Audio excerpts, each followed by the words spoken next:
আমরা ইতিমধ্যে অনেকগুলি পরিকল্পনা নিয়েছি, যেটা কার্যকর করতে আমাদের একটু সময় লাগছে এবং এই সরকারের বয়স খুব বেশি হয়নি, মাত্র 10 সপ্তাহ। আস্তে আস্তে আমরা পশ্চিমবঙ্গের পুলিশের যে গরিমা, কলকাতা পুলিশের যে উচ্চতা বিগত দিনে ছিল, সেই জায়গায় নিয়ে যাওয়ার চেষ্টা করব। শুধু আমি বা আমরা নই, ভারতবর্ষের শক্তিশালী স্বরাষ্ট্রমন্ত্রী অমিত শাহজি তার 3 দিনের কলকাতা পশ্চিমবঙ্গ প্রবাসের সময় পুরো 2 দিন, একদিন উত্তরবঙ্গে এবং একদিন কলকাতাতে এই রাজ্যে পুলিশ এবং পুলিশের বিভিন্ন বিভাগকে আরও কি করে গতিশীল করা যায়, আধুনিক করা যায়, তার প্রত্যেকটা বিন্দু নিয়ে আলোচনা এবং সিদ্ধান্ত নিয়েছেন। আমরা যদি পুলিশের সংখ্যা নিয়ে রিভিউ করি, তাহলে দেখব যে যেখানে ভারতবর্ষে জনসংখ্যায় পুলিশ রয়েছে গড়ে প্রতি লক্ষে 155 জন, আমাদের রাজ্যে পুলিশ আছে 106 জন। এক্ষেত্রে আমরা উত্তরপ্রদেশের বর্তমান মুখ্যমন্ত্রী যোগী আদিত্যনাথজির নেতৃত্বে যে সরকার পরিচালিত হচ্ছে, তাদেরকে আমরা অনুসরণ করতে পারি, যেখানে লক্ষে 200 জন করে পুলিশ কর্মী উত্তরপ্রদেশে আছে।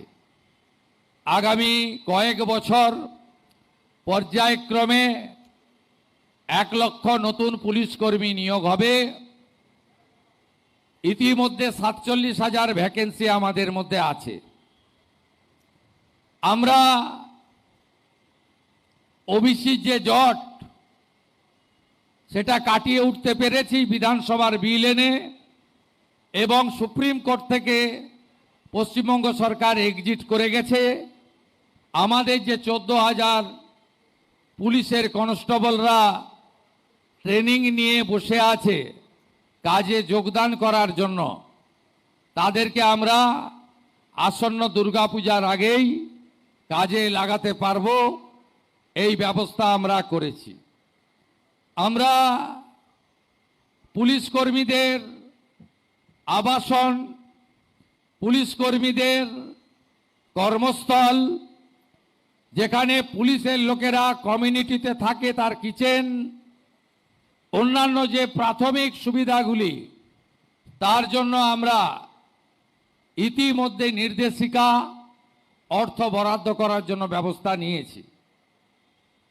আধুনিক ইলেকট্রনিক সিস্টেম, সিসিটিভি থেকে বডি ক্যামেরা এবং নানা রকমের প্রযুক্তিগত সুবিধা যাতে পশ্চিমবঙ্গ পুলিশ, কলকাতা পুলিশ পায়, তার ব্যবস্থা, আধুনিক কন্ট্রোল রুম করা এবং পুলিশকে একটি অত্যন্ত ডিসিপ্লিন,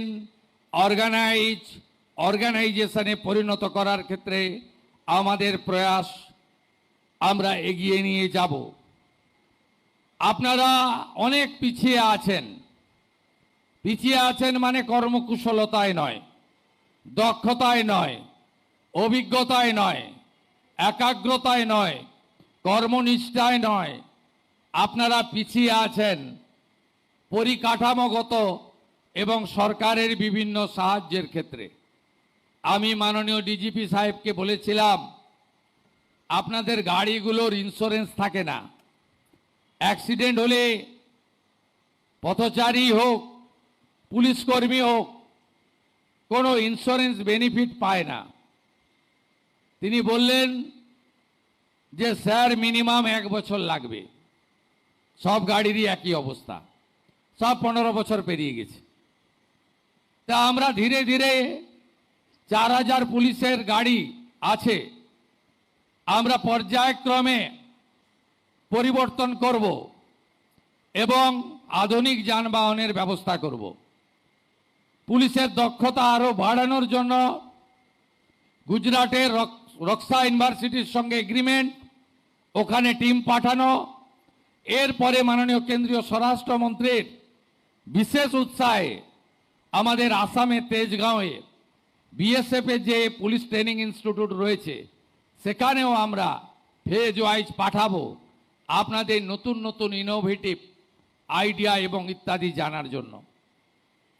আপনাদেরকে আমি যদি বলতে শুরু করি অনেক সময় লাগবে।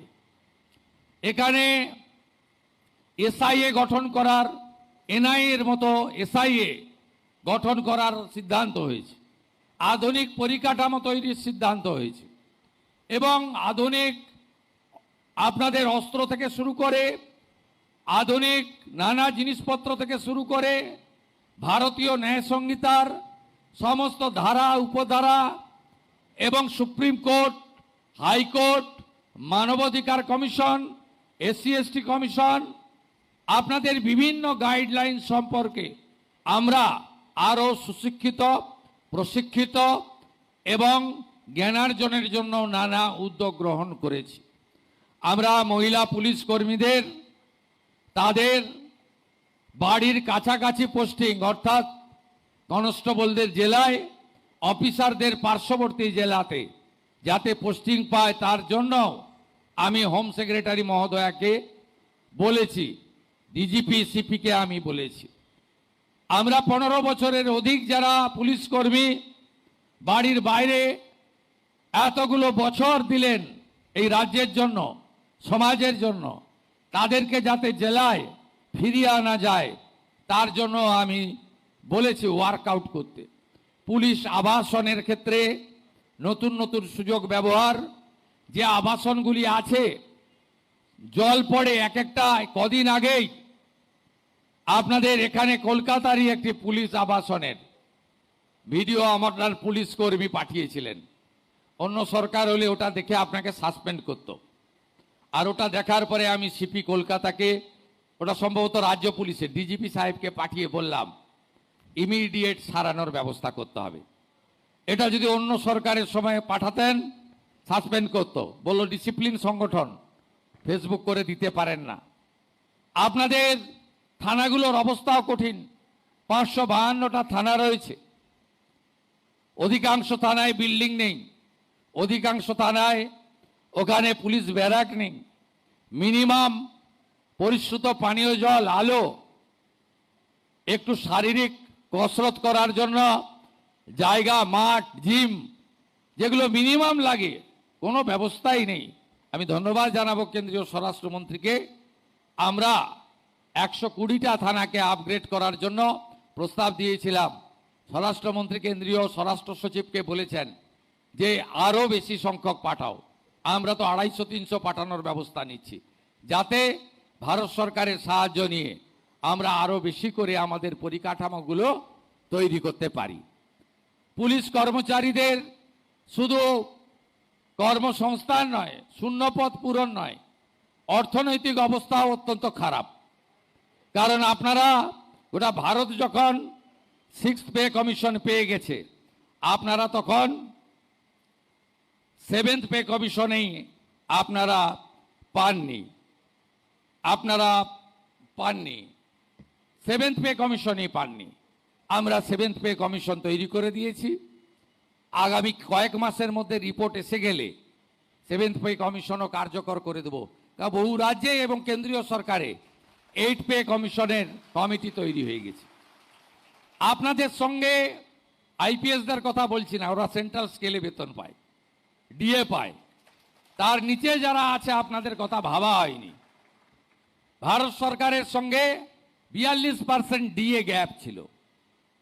একদিনে পারবো না, সময় দিতে হবে।